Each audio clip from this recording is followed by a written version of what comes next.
Hello. Hi. Thought I'd take a little break here and have a quick talk about action. Action. Like so many younger writers ask me about action, and the thing they most want to know is what's too little and what's too much. Well, the answer is pretty simply too much is too much and too little is too little. But the truth about, the real basis of the question is, should they say, well, then he punches him, and then he kicks him, and then he hits him in the ribs? And the fact of the matter is that action is really boring to read on the page unless you can find a way to make it interesting, which I'll talk about in just a second.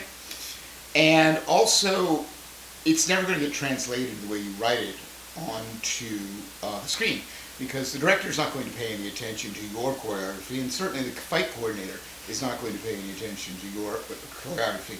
So I wouldn't knock yourself out over it. Fighting is actually, to me, it's part of the respiration of the script.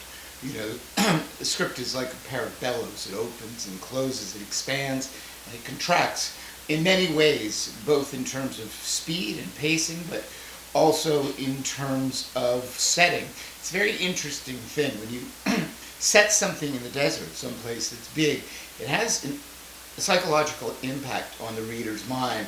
They feel a sense of expansion, where if you say, now, cut to the inside of a coffin, even though on screen, the interior of the coffin is exactly the same size as the vista of the Sahara, but yet there's a psychological impact. And scripts are layers and layers of this kind of respiration, of expanding bellows. And so in other words, for pacing, it is related to structure, and action is, to me, is a tool for pacing, to create pacing, because every now and then you need to stop talking, and you want to do something explosive.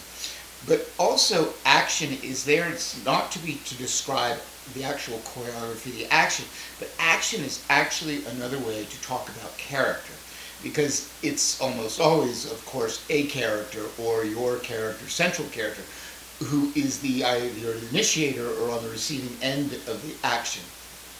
And the way he or she responds to this action or initiates this action is a conversation or a further illumination of his or her character, given where you're at in the script, why he or she is reacting the way they're reacting, how they react, how fast they react. And when I write action, I try to make it about what is the action about?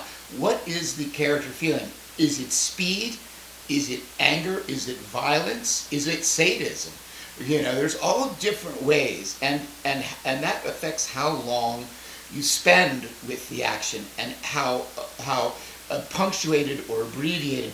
In other words, much like yesterday, I think I said something to the effect of, if you're writing a hard-boiled thriller, write your prose as if you're a hard-boiled thriller detective.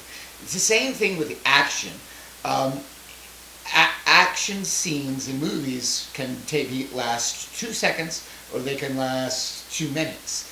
And the writing sort of needs to match it. The real point of writing action is not to make the reader see the action, but to feel the energy of the kind of action that you're writing in this moment, as it describes the internal state of the character.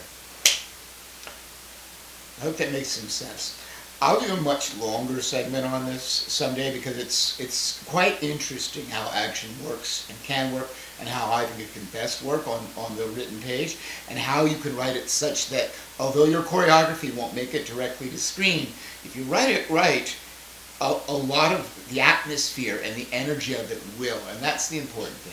So that'll be that for today. Right on. See you very soon.